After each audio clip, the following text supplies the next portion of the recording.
air sign, Aquarius, Gemini, and Libra. Kumusta po kayo guys? Okay, so air sign, maraming salamat po sa walang sawang pagsubaybay sa ating mga reading. And kung kayo ay bago pa lang sa ating channel, mag-subscribe na po kayo guys. And i-click mo na rin yung ating notification bell para lagi po kayo guys updated sa ating mga bagong upload. Tingnan natin air sign, ano bang inyong gabay? Okay. Gabay kapalaran po ni air sign ngayon, spirit guide. Overall energy, spirit guide. Overall energy. So, air sign, meron tayong justice. Transaction yung nakikita ko dito, air sign. So, siguro ngayong araw, marami kang makakasalamuha, makakausap, makakatransaction. Pwedeng meron kang ipaprocess na papers. Siguro matagal mo itong inantay, air sign. And ngayon, mukhang ayusin mo na ulit. Siguro yung iba sa inyo, air sign, may mga lalakarin na asikasuhin ka ngayon. Pwedeng sa titulo ng lupa, sa mga property, pwedeng sa requirements. Okay. Patungkol din to guys sa batas, sa pinapakita sa akin. Siguro sa mga munisipyo or barangay, parang mga ganon. Okay. Police clearance ba to? SS? Something like that guys. Na parang mga pinaprocess na papers. Tingnan pa natin air sign. Meron tayong 3 of Wands. Diba? So I think air sign, nakapokus ka sa stability mo. Yung pangmatagalan. Strength, nakikita ko na investment yung pinagtutuunan ng pansin ng mga air sign. So, kung anumang meron ka ngayon guys, ini-invest mo talaga yan. Okay, in-invest mo or pwedeng nag-iipon ka ng mga gold. Investment din kasi yun. Or pwedeng property. Pwedeng parang nagko-collect kasi guys, nakikita ko pwedeng nangongolekta ka ng gamit or pwedeng meron kang ka-transaction about property or pera, ganon. Kasi kung makikita nyo guys, ayan 3 of Wands, ito ay patungkol sa mga parang business. Pwedeng focus mo ngayon is business, career, and pwede rin naman guys na partnership. Okay? Ayan, naghahanap ka dito ng isang tao na matatag, na matutulungan ka lalo na sa goal mo sa buhay. Matutulungan ka sa pagpaplano. Okay, the strength. So, I think makakahanap naman ang mga air sign. Okay, kasi Leo sign yung nasa-sense ko dito. So, kung sino man yung sinasandalan mo ngayon, nakikita ko na hindi siya ganun katatag. Kasi ikaw yung parang pinakamatatag dito or pwedeng may paparating pa dito na tao na masabi kong matatag talaga. Okay? So, tingnan pa natin guys. Pagdating sa inyong career. Sa career naman po ni air sign.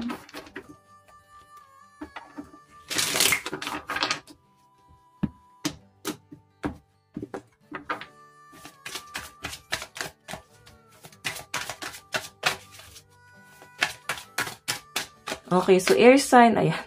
Judgment pa rin, Siguro may,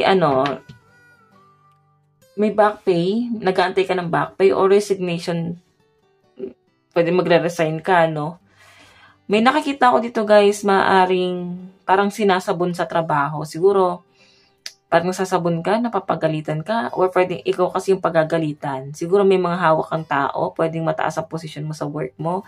And maaring bago makarating sa kanila yung pangaral, dadaan muna sa inyo. So, napangaralan ka na dito.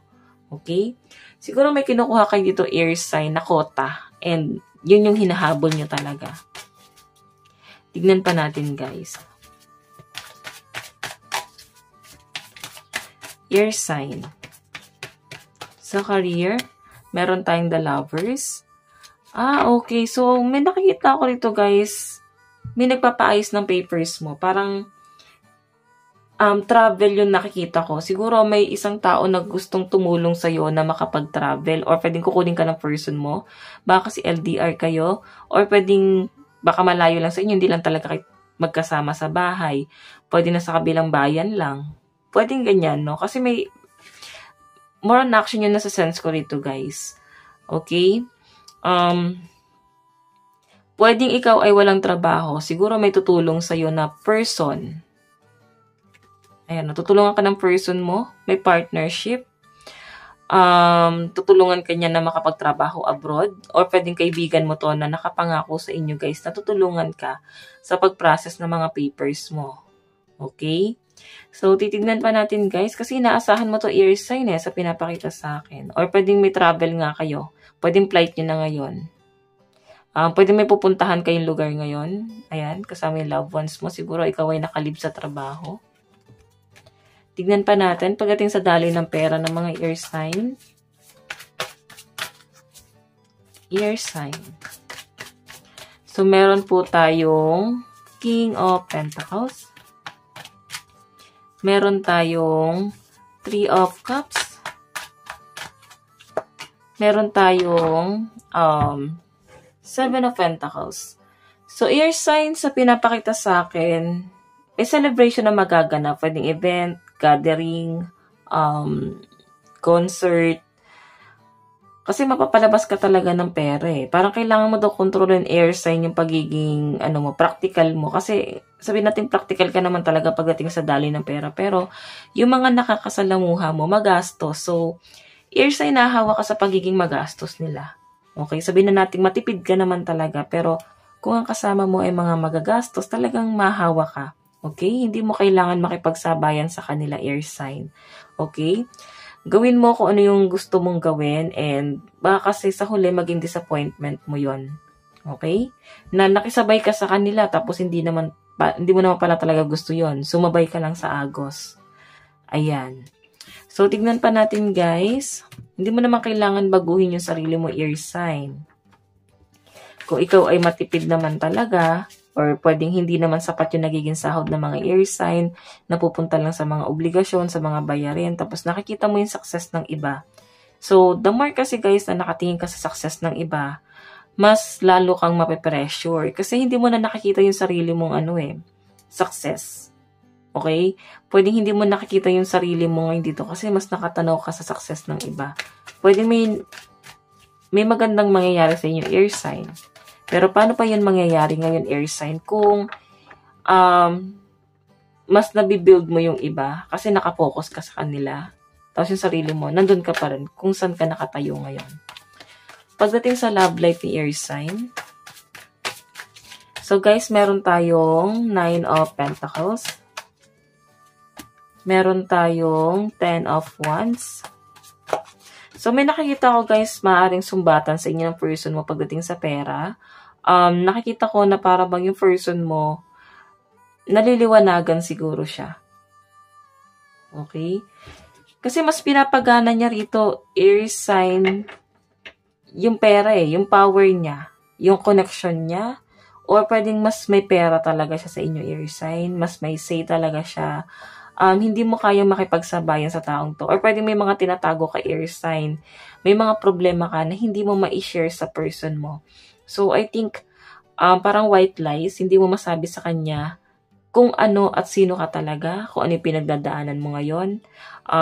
Pwedeng hindi mo yan sinishare sa person mo kasi ayaw mo rin siyang ma-disappoint. Okay, so tignan pa natin guys. Advice. Ayan. So, meron tayong loyalty.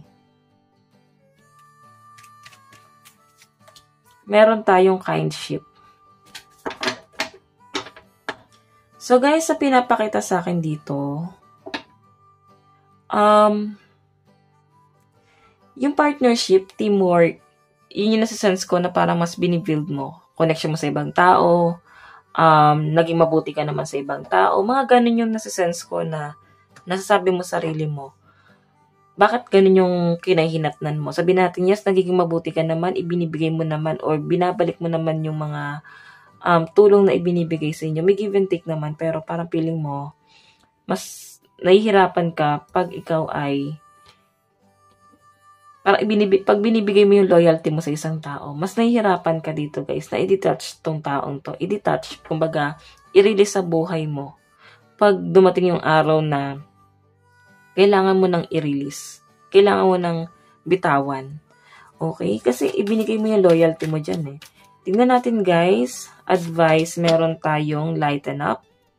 Ayan. So, unti-unti ka maliliwanagan daw ngayong araw, guys. And nakikita ko yung pagiging strong ng mga air sign ngayon. So, mas kinakaya mo dito or mas kakayanin mo ngayon, air sign, ang mag-isa. Ayan.